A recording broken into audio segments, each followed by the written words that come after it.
So, saving the world has been an obsession of mine for as long as I can remember. An obsession not just of action, but of trying to deeply understand why things are the way they are and how we can go about turning our visions into a reality. At 18, I dropped out of university, Earth Sciences at Imperial College, in order to start pursuing this mission more directly. At 19, I started interviewing climate leaders, from CEOs of billion-dollar energy companies to climate tech founders to investors and policymakers, in order to start understanding their problems and their solutions as well, so I could build a business around solving those problems. And a year and a half later, and 500 plus interviews later, I want to bring to you the 10 biggest steps that I found to be the key to understanding how we can go about saving the world. And I'm not just going to go into the 10 steps as theory. I want to dive into understanding the underlying patterns that connect all of the biggest examples of change across Earth's history, from the mass extinctions to evolution to revolutions, all the way to understanding the common traits that connect the biggest change makers on Earth, and exactly how we can understand and apply those changes in order to pursue our own goals and save the world. Before I get into that, I want to hop on the term saving the world for a sec. Why did I choose that term? Well, firstly, I think I probably watched a few too many movies, so it seemed to fit well. But secondly, I believe we all have our own version of saving the world. Now, that could be the mission that you're currently pursuing. It could be your product that you're building, your solution, the challenge that you're solving at the moment, or your career. And I want everyone to think, just for 10 or 15 seconds, about what your version of saving the world is and what your current approach is, and hold on to that thought throughout the speech so you can listen to what I'm saying within the lens of what matters to you. So I'll give you 10 or 15 seconds now just to think of that.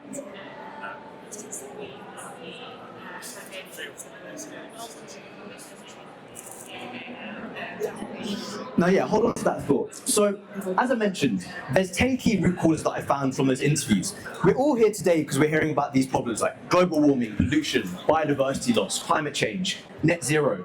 However, what I found after speaking to 500 people is that there's these common steps beneath the surface, these 10 root causes, as I call them, which are the real causes of the problems that we're facing on the surface level, and therefore they must be the solutions if we can understand them. Now, that comes down to three parts that I broke it up into. So the internal engine being experiences, education, and belief and behaviors. The external engine, which the internal engine lives within, being systems, leadership, and holistic oversight. And the catalyst being fear versus inspiration, questions we ask, and the past, present, and future. Now, I'm going to dive into those things later, but I don't want to just throw theories at you for 25 minutes. I want to take you on to a journey of understanding, or a story. And for that, it's my belief that in order to shape the future, we first need to understand the past. So let me take you back in time. Enter Earth 4.5 billion years ago. Now, Earth has taken many forms. The one thing that has been constant on Earth is in fact change. And change has come in many forms as well. You can see that geological change creates the raw canvas from which the Earth lives upon. Chemical change came in when the oceans and atmospheres first formed 3.8 billion years ago. Microbial life brought a new form of change, biological change, where the very life itself starts to shape the Earth. And that only continued over time. Life change and biological change began to have more of an influence on chemical and geological change as well. But now, we often shape everything. So there's almost like a fourth plane of existence that isn't just biological, chemical, or geological change. It's almost like human consciousness, if you will. Some of the earliest theories of why things are the way they are and understanding change has got to be, for example, Charles Darwin's theory of evolution, understanding that life adapts to the environment that it's in. Also, Alfred Russel Wallace, who founded the Wallace line, who's noticed the patterns between how life changes in accordance to the environment and geology as well. More than that, some of the biggest examples of change on Earth have to be the mass extinctions. Now, it's always interesting to see the parallels between the mass extinctions and the challenges we're facing today, whether it be comparing the duration and how much quicker the change is happening, the species lost, or the key changes that are actually occurring, be it CO2 spikes or sea levels dropping. However, it's clear as well that there's a different cause for all of these particular mass extinctions. This has got to be more biological, geological, and chemical. There's obviously a different stimulus for what we're facing today, which is really important for us to understand, because up until now, life has always been in the passenger seat of these particular massive changes, but now life is in the driver's seat, and there's power in that, but it's also important to understand what is driving it and how we are driving this change so we know how to steer it correctly.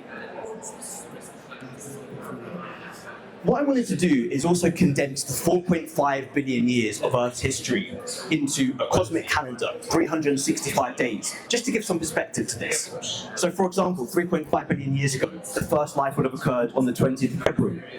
The 6th of November is when the Cambrian explosion happened, which was about 500 million years ago, and that's when most of the life that we know started to really form. The dinosaur extinction 65 million years ago would have only been 5 days ago on this 365-day calendar. And the last 200,000 years, everything we know about humans would have happened from December the 31st, 11:43 p.m., when the last day, the last 17 minutes of time in this calendar is human existence. And the last 3,000 years would have been 25 seconds, and the last 100 years of everything we really know to have happened would have been in the very last second, which just puts everything into perspective of how quickly this has happened. Now, enter me, about 2 milliseconds ago on Earth's cosmic calendar. I grew up loving nature, climbing trees, and as you can see, not much has really changed actually. But from this obsession with nature came, like with many of us, a fear of protection, or wanting to protect what you love about. And I think more than that, over time, you kind of begin to realize how important it is to pursue that as a particular mission. Now, what I ended up wanting to do was become a wildlife presenter / action hero. So I think the personality I sort of adopted is quite well framed by these two people who have probably never been seen on the same screen together. Now, David Attenborough, like with many of us, was a hero of mine down to caring about the world and really wanting to spend the next 8 decades of my life protecting what I love. And The Rock also represents probably another part of me that wanted to bring in like a Hollywood element to this and kind of take it to the masses as well. However, life took me on a slightly different path. As I said, I dropped out of university at 18, and the idea was to start making some money so that I could fund the wildlife presenting or all of the traveling that I wanted to do. And my goal was to start interviewing climate leaders, because if you're going to build a business, you might as well understand what the problems are in order to start solving them. And it kind of took off from there. I very much got obsessed with building a company, building a business. As you can see, a year and a half later, this is definitely the mission I'm pursuing. But more than that, I managed to ask over 24,000 questions in about that year period when I was interviewing all these leaders. And the interesting thing is when you ask 24,000 plus questions to people like that, you don't start seeing one answer as one particular answer. You start connecting the dots between thousands of answers and seeing the patterns between all of the answers that you get. And that almost informs like a worldview or a way of seeing things, which is some of what I'm trying to capture and share here today. And that then informed, again, that understanding that it's not just geological, biological, and chemical change that starts shaping everything. There's got to be a pattern that connects all these biggest examples of change in history that humans now know. So, for example, Neanderthals and Homo sapiens, how we moved from hunter-gatherers to farmers, the Industrial Revolution, urbanization, Internet revolution, and now AI and sustainability. There's got to be some sort of pattern or stimulus that's connecting all of these biggest examples here. Part of what I did is kind of create this diagram here to understand, again, simplify maybe how we know what outcomes are happening. And this is why things are the way they are and why things change. Now, everything has a definition of success, and almost like outcome, success mechanism, like a primal drive, either as an individual or as a culture that we're trying to achieve. And it's really important to reverse engineer those outcomes. So nature and environment is like the context we live within. That says so much about the particular outcome that's going to happen, because it influences the experiences that we have. From those experiences, we interpret the experiences. That will influence our belief and value systems. And from the belief and value systems, we start to form an identity. That identity therefore influences thoughts. That will influence the actions and behaviors that we then take, and therefore the outcomes that are achieved. So often when we're looking to change outcomes, we've got to look at something in this loop here that will influence the outcome rather than the outcome itself. And again, this can happen either in your own life. This loop can happen thousands of times a day. It could be one big change that happened in your life, or it could be collective. This sort of thing is happening across entire cultures and nations of all of us collectively, leading to one big collective outcome. Now, as I said, the nature and the environment is almost like the foundation for which everything lives within. So the nature is the coding you're born with. It could be whether you're aggressive or compliant, whether you're passionate about something, whether you're a more curious person or more reserved. The environment's like the context and setting that you enter. Now, this is really important to understand, because you can have two people with the exact same nature, but they won't have the same life or experiences because their environment shapes them differently. And likewise, you can have two people with the same environment, but they won't have the same life because their nature shapes them differently. Because your nature will shape what you notice within that environment. what you're drawn to, what sticks with you. And your environment will shape what you're exposed to, what you're able to see, the limitations and barriers that are set on you. And those combinations create the experiences in education. Which brings me right back to these original points. This internal engine, which I want to go into in more detail now, which is shaped by that nature and environment, and is so important for understanding ourselves as well as how to influence others. This is the internal engine, again, shaped by the nature and environment. Now, you can see education and experiences here, and as I mentioned, experiences so often come from nature and environment, which is such an important thing to track, because experiences often dictate who we are. But more than that, education as well, and education isn't just school. It could be the stories we're told, the media, our understanding. It's the truth that we're given, which so often shapes, again, how we start seeing the world. It's the truth we believe about the world. But the beliefs is the really interesting part, because this is what connects these two things. And it isn't just beliefs. I want to break down beliefs into three different parts. The first part of beliefs is interpretation, as I mentioned in that wheel. Because again, two people with the same education and experiences might have completely different outlooks and outcomes, because the way they interpret the education and experiences is completely different. It's that idea that like heroes and villains can have the same origin story, but it's how you choose to interpret it. Whether you interpret an early experience you have as like, nature's too far gone, there's nothing we can do about it, or it's my responsibility to go and protect it. From that interpretation, which is like the story we're constantly telling ourselves, that will influence your value systems. Your value systems being what you care about, which again connects to that earlier idea of your definition of saving the world or your mission. That's often influenced by your value systems, what matters to you. And after you understand what matters to you, that will influence your identity, who you truly are. And so often we just behave as who we truly are or who we see ourselves to be, which is sometimes more important. So therefore, from the identity, which is the last bit of beliefs, that will therefore influence our behaviours and actions we either take or don't take, which will then lead to outcomes. So again, you can use this to understand yourself, why you have certain outcomes in your life now, how to leverage these things here to influence getting different outcomes in the future, or with other people when we're looking to influence the outcomes that we get from them. That could be like designing a product or sales process or whatever it might be. So often we can't just look at the outcome. We've got to look at all of this context here to understand how to rewire those outcomes. And again, we can look at this at a large cultural and national perspective with this loop constantly happening. But the really important thing to understand is that this internal engine, it doesn't live within a vacuum. It really doesn't. There's something around it which often puts so many barriers and limitations on this internal engine. Because no matter how well your internal engine is wired, even if it's supposed to lead to that particular outcome, the context of the external engine is so important. This comes down to the system the internal engine lives within, the leadership of those internal systems, and the holistic oversight. Now with the systems, that's like the rules of the game, the laws, the norms, the institutions, what's rewarded or what's punished, what's desirable, what's undesirable, what's easy to do or hard to do.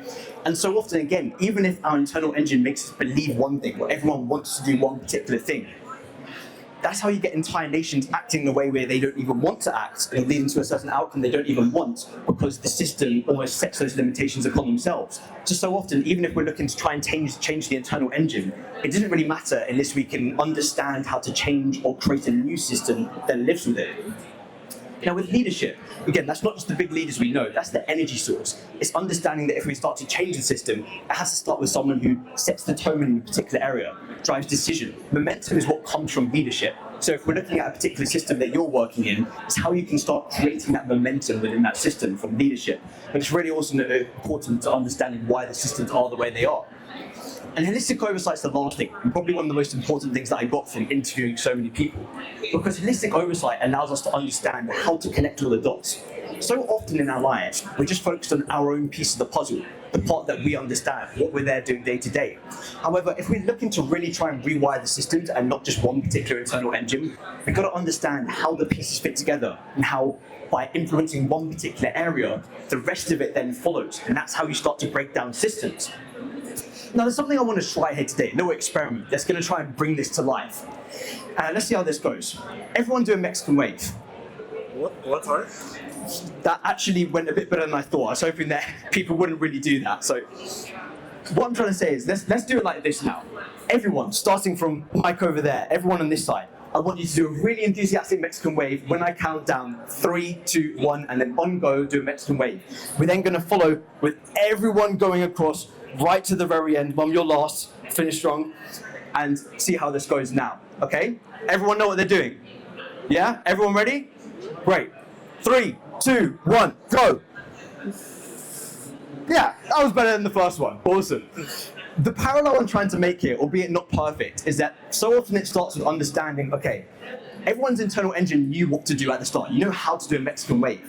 But by creating an environment where it's obvious where the momentum starts from, and it's easy for everyone's internal engine to act in accordance, that Mexican wave just becomes so much better. And I think that could be a parallel drawn to how we can all start setting the momentum in a certain area and seeing the system work and everyone's internal engines work in accordance to the outcome we're trying to achieve. That being said, there's one more really important part to this, because if there was a gun to your head on this end and $1 million on that end, I bet that Mexican wave would have been even better, but I'm not going to try and bring that into this experiment here. And this is the particular reason for that. Fear versus inspiration. There has to be a catalyst. There has to be something that turns the engine on. And fear versus inspiration is so often the biggest understanding for why things start moving. Because fear creates a sense of urgency, a sense of we need to move or else. Now, inspiration creates hope. It creates an understanding of the direction, what we're shooting towards. But so often, we have too much fear and not enough inspiration, and that will cause people to freeze, become deers in headlights. And so often then also we have too much inspiration, but not enough fear. And that can lead to people like dreaming, but not acting. So if you look at every revolution, every major change that happened in your life or on Earth, so often it comes down to the balance that you felt between fear and inspiration as a catalyst to understand how to move in a certain direction so you're running away from what you don't want, but you also have enough inspiration to move towards what you do want. So when we're looking at ourselves, and I know I so often get caught in the wrong balance between fear versus inspiration. When we're looking at ourselves, it's important to regulate this balance so we use it for productivity or moving towards ourselves in the right direction that we want. But also when we're giving this to others, fear versus inspiration is so often such a useful catalyst to get people's internal engines start moving. But we've got to use it in the right balance. The next of the catalyst is really understanding the questions we often ask ourselves. Now, I believe that so many of us ask the wrong question and then solve the problem really, really well. Now, a simple example of this could be like, again, the understanding of deeper root causes, asking how do we solve emissions rather than why are so many emissions caused in the first place, for example, or how do we protect biodiversity loss versus what values are causing us to lose biodiversity in the first place. And even though those former questions are good, they're answering problems that don't stick. So if you're just creating a solution that solves the first problem, that won't be a lasting solution. If we're solving the secondary question, that's going to be a longer lasting solution. So that's an example there, but I believe there's so many instances where if we just ask ourselves better questions and keep asking better questions, then we're going to start solving better problems in a better way, and that's going to lead us in the right direction and steer again towards the future that we want. And lastly, it's like this symbiosis between understanding the past, present, and future. All of the best leaders that I spoke to really had all these three things in harmony. Because the present is obviously so important because you need to act with clarity and urgency now. You can't always get lost in the past and future. But by bringing the past into it and seeing the patterns, you can avoid repeating mistakes so you can act with clarity now. And also by using the future to set the direction of travel, you know where you're going. This is obviously constantly reevaluated, but holding these three things in harmony is so important for taking the right action now. There's a case study I want to go into, kind of bring some of these elements to life. I won't bring all of it to life, but I think it's a good parallel and it draws it out. I was lucky enough to go to Costa Rica last summer, and you can see here, had a fair bit of fun. But Costa Rica is a bit of an enigma. It contains 6% of the world's biodiversity and only 0.03% of the world's landmass. And what's even crazier than that is the transformations that have gone on in that country. You can see here, it wasn't always like this. It started off with 75% forest cover, went down to 21% in 1987, and then all the way back up to nearly 60% now, went on its way to 75%. It seems like a miraculous change, and that can be representative of many of the changes that we're seeing right now. But it's only miraculous if you see cutting down the trees as the reason why they lost nearly 50% forest cover, and planting trees as the reason why they managed to grow back 50%. Because that's just, again, the surface level problem and solution. If you break down the systems, there's so many parallels between what's going on in the rest of the world again. It wasn't the cutting down trees and deforestation that caused it. It was systems where GDP was tied to exports, where there was no penalties for destruction. Leadership introduced growth at all cost narratives, which then meant everyone's internal engine followed that momentum of growth at all costs. Nature was seen to be a resource, not an identity, and infrastructure was built for clearing, not protecting. That was the cause of why all of those things happened. It was the deeper root cause behind just cutting down trees. However, when they realized they were going on an irreversible path and they had to change or else, but they also had a vision of a glorious future within Costa Rica, they had enough clarity to act. And that's where they did just again start planting trees. They started rewiring everything. If you speak to anyone there that's 40 or 50 years old, around the time when those changes started to happen, it's almost like nature's a second language to them. It's part of who they are. It's like a new level of coexistence. And that's because from a very young age, it was brought into the education system so people understand it as a language taught from a childhood age. And it's built identity through that. The incentives tied, regeneration to profit, conservation as valuable income, and landowners paid to protect, not extract. And that influences the culture. So nature becomes a national pride. They start protecting what they're a part of. They have land as a legacy, not a resource. And when you start to have that, you then have a country with 99% renewable energy. Again, 6% of the world's biodiversity. But it's also the little things day to day that you notice. Those internal engines, those small decisions, which just show how much it is a part of their identity. And again, I don't want this to be taken as some sort of like woo-woo up in the clouds theory, which is so far well removed from what we're doing here today. Because I believe there's so many parallels. If you look at the reasons behind those changes, both good and bad, you can see that across, again, the biggest revolutions or all of the biggest visionaries that achieved what they were looking to do, mastered those 10 steps or how to influence those on others.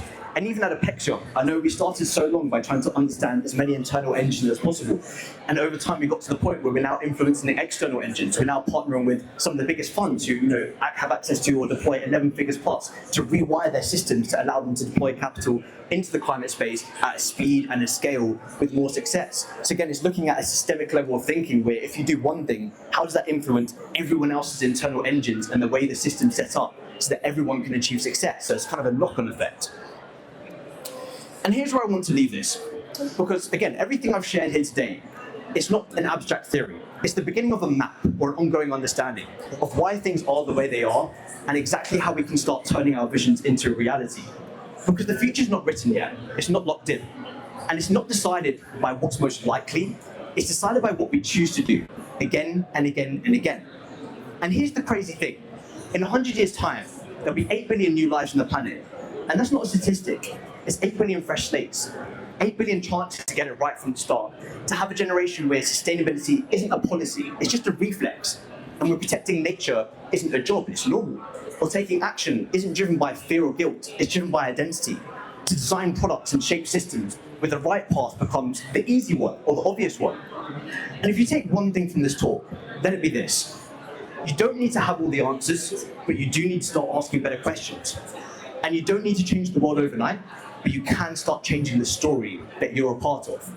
And if enough of us do that, then maybe those 8 billion new lives won't inherit the consequences of our mistakes, but the momentum of our decisions. It's possible, but it starts now with each one of us. Thank you.